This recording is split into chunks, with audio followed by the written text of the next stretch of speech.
Hello, hello, everybody. Welcome to my Mindful Diamond Painting. How is everybody doing today? I hope you are all doing fantastic. If you're new here, hello, hi. My name is Angie. It's such a pleasure to finally meet you. If you are returning, thank you so much for coming back and spending some more time with me. I truly, truly do appreciate it.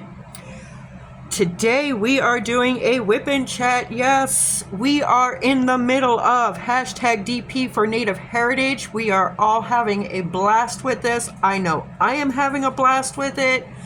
We are doing everything Native American Heritage this month. Excuse me. I'm hoping that I don't do too much more of that coughing because this is take 2 because I had a coughing fit with take 1. And yeah, I was like, nope, I'm not putting that out. Anyway, so today we are going to learn about the Powhatan tribe. Yes. So last week we learned about the Iroquois. This week we are going to learn about the Powhatan. And each and every week we are going to learn about a different tribe. This is so exciting, guys. I am having a blast with this. Seems like everybody is really liking this series, and including myself. Yeah, I'm really enjoying this.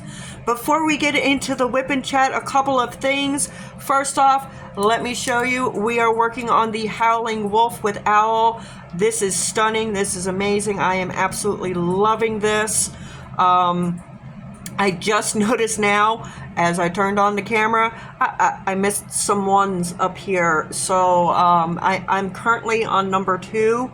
But I missed some ones, so I may have to break out another tray and get those ones done, because as most of you know, that will drive me absolutely insane if I don't fix that, like now, like now.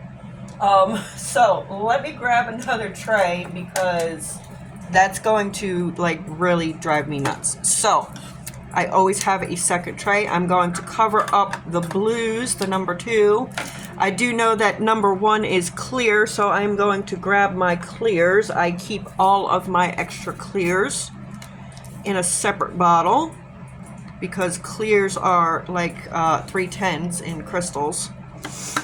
So I'm gonna pour some clears out. We're gonna go back and we're going to fix that and get that all done. But before we do that, I'm going to add a little something to my whip and chats. I'm going to let you guys in on what putty I will be using this week for the whip and chat. So for those of you who do not know, yes, I do make my very own putty. It is for sale. In the description box down below, I will leave a list of the available scents and how to order it, how to contact me to order it, okay? So this week I will be using, I'll be using Hunter's Delight. Yes, this is a male scent. Yes, this was created with the men, yes, in mind. This has been tested and approved by my bestie JTMJ Crafts, aka Jeremy. I sent him 3 samples. He was like, wow, this sample, I think it was number 1. He was like, this is stunning. I love it. I named it for him. I called it Hunter's Delight.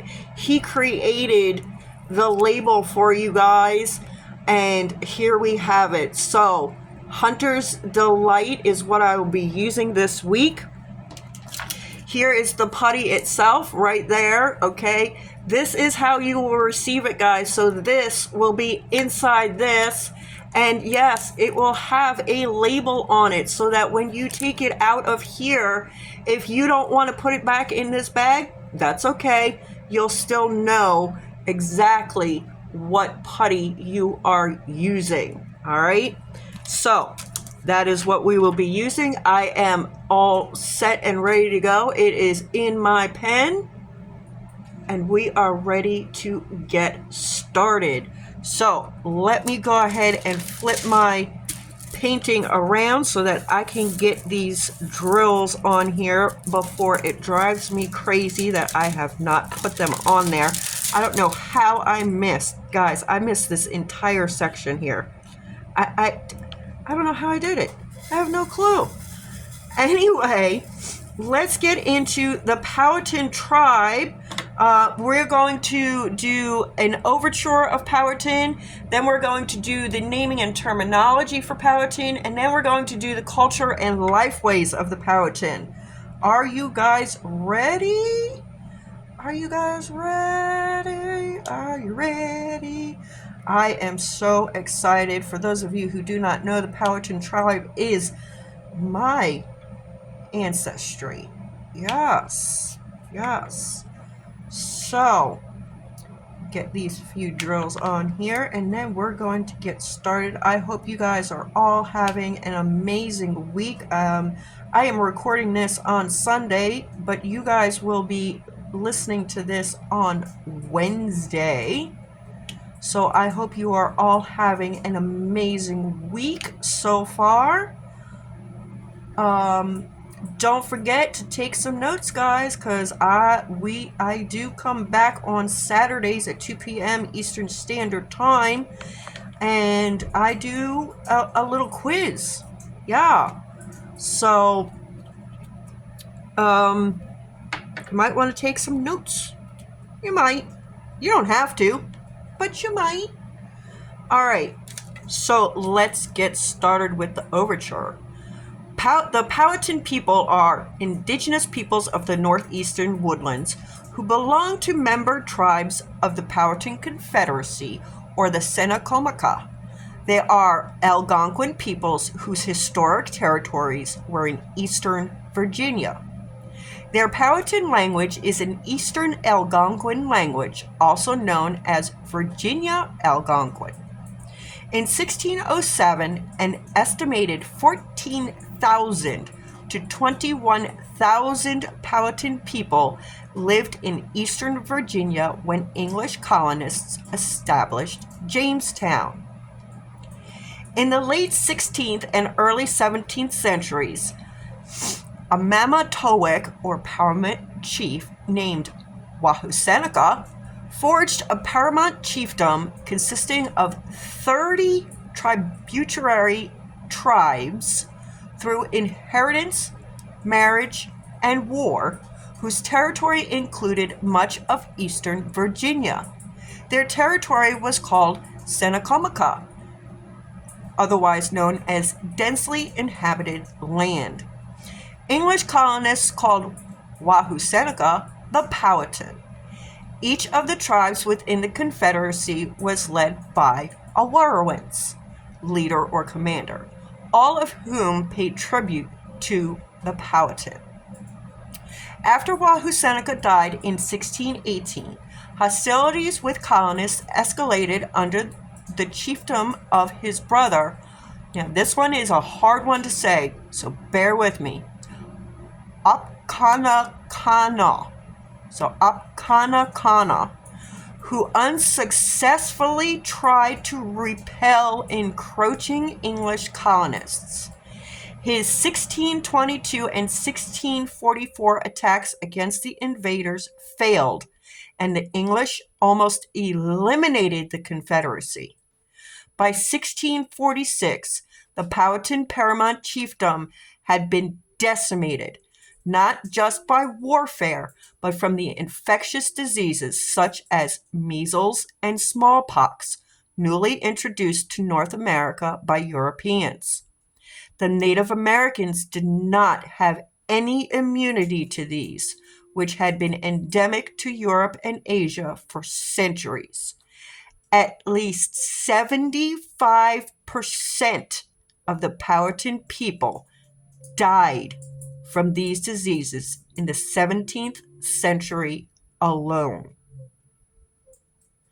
By the mid-17th century, English colonists were desperate for labor to develop the land. Almost half of the European immigrants to Virginia arrived as indentured servants.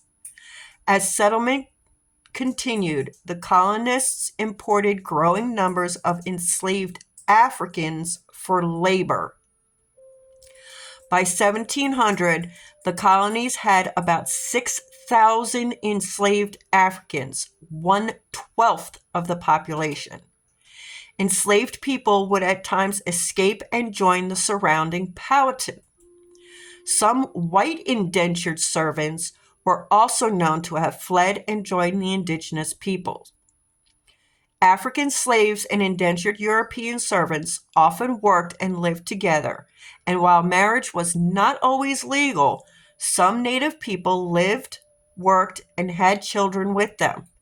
After Bacon's rebellion in 1676, the colony enslaved Indians for control.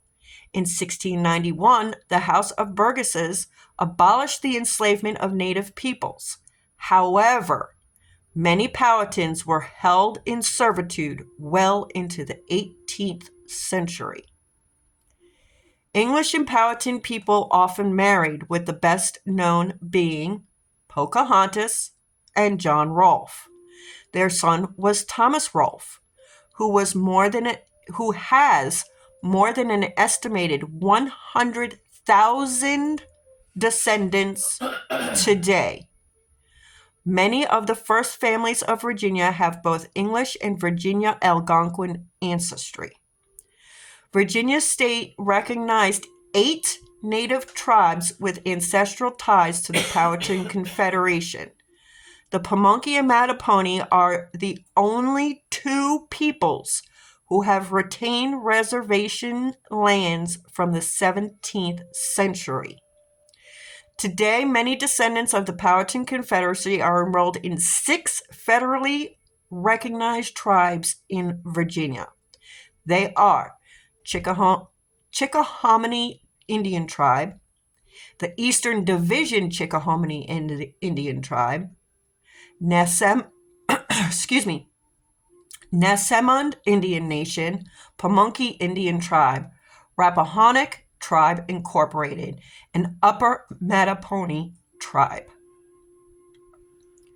Naming and terminology. Let's go into the second part. Yes. The name Powhatan, also transcribed by Strachey as Pakwachwong, let's just say Powhatan, is the name of the Native American village or town of Wahoo-Seneca. The title chief or King Powhatan used by English colonists is believed to have been derived from the name of this site. Although the specific site of his home village is unknown, in modern times, the Powhatan Hill neighborhood in the East End portion of the modern-day city of Richmond, Virginia, is thought by many to be in the general vicinity of the original village. Tree Hill Farm in Henrico County is also a possible site. Powhatan was also the name used by the natives to refer to the river where the town sat at the head of navigation. The English colonists chose to name it after their leader, King James I. The English colonists named many features in the early years of the Virginia colony in honor of the king, as well as for his 3 children, Elizabeth, Henry, and Charles. Although portions of Virginia's longest river upstream from Columbia were much later named for Queen Anne of Britain, in modern times it is called the James River. It forms at the confluence of the Jackson and Cowpasture rivers near the present-day town of Clifton Forge, flowing east to Hampton Roads. The Rivanna River, a tributary of the James River and Fluvanna County, were named after Queen Anne. The only water body in Virginia to retain a name related to the Powhatan people is Powhatan Creek, located in James City County near Williamsburg. Powhatan County and its county seat at Powhatan, Virginia were honorific names established years later in locations west of the area populated by the Powhatan peoples. The county was formed in March 1777. Wow. All right, let's go to culture and life ways. Yes. All right. Let's get back to number 2 on our canvas. I'm going to take a little bit of a breather from reading here for a second. Sorry about all the coughing in the background. It is very dry in the room. We have the heat going because it has been very cold. It hasn't seemed to be able to get out of the 50s, so the heat has been running, which has been making the air very, very dry.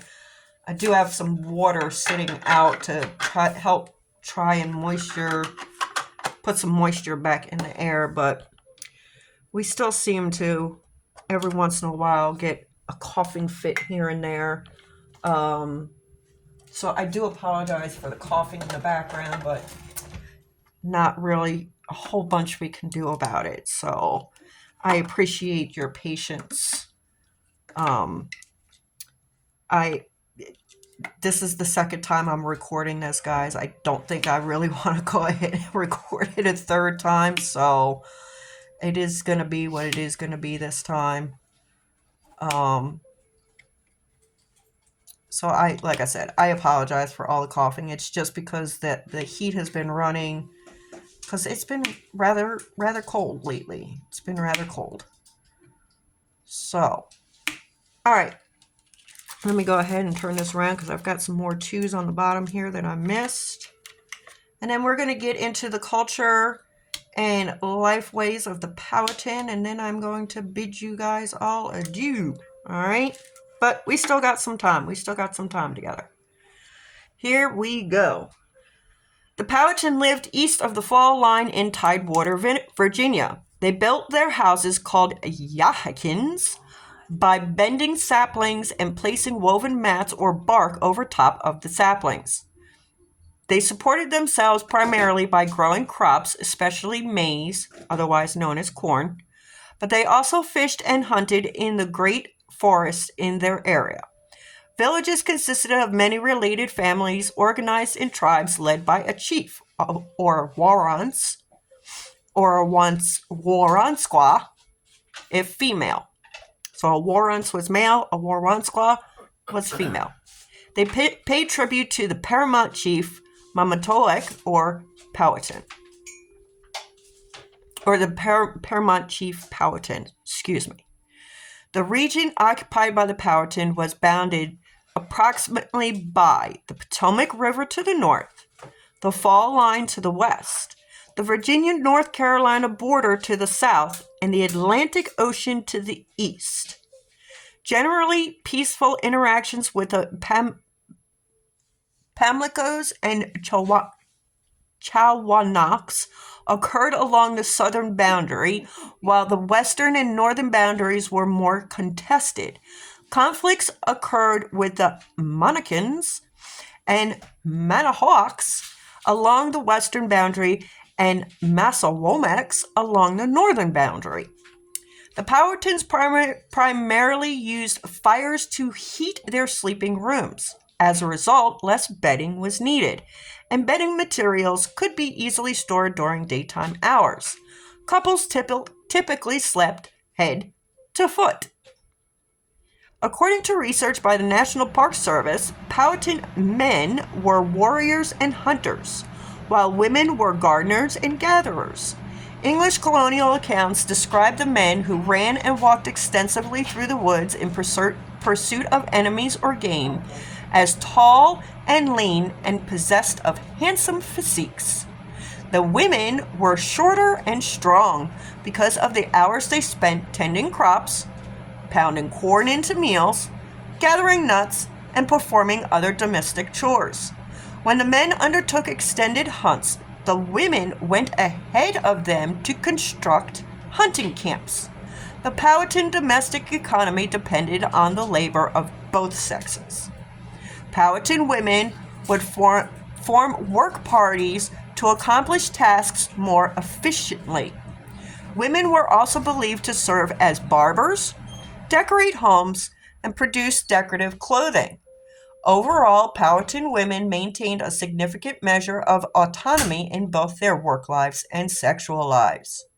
After a long day, the Powhatan people would celebrate and burn off any last energy they had by dancing and singing. They also allowed them to release any tensions they had from working with others. All of Virginia's native peoples practice agriculture. They periodically moved their villages from site to site. Villagers cleared the fields by felling, girdling, or firing trees at the base and then using fire to reduce the slash and stumps. A village became unusable as soil productivity gradually declined and local fish and game were depleted. The inhabitants then moved on to allow the depleted areas to revitalize, the soil to replenish, the foliage to grow, and the number of fish and game to increase. With every location change, the people used fire to clear new land. They left more cleared land behind. Native people also used fire to maintain extensive areas of open game habitat throughout the East, later called barrens by European colonists. The Powhatan also had rich fishing grounds. Bison had migrated to this area by the early 15th century. Powhatans made offerings and prayers at sunrise, although they also prayed and made offerings to specific gods who were believed to be in control of the harvest. They used the land differently, and their religion was a native one. Significantly, one of the major duties of the Powhatan priests was controlling the weather. There you have it, guys. The Powhatans in a nutshell. What do you guys think? I think that was very, very interesting, very informative.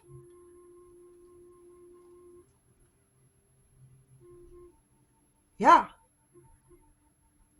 Absolutely. And after that, it's all footnotes and all of that. So, very informative. I really enjoyed reading up on my ancestry.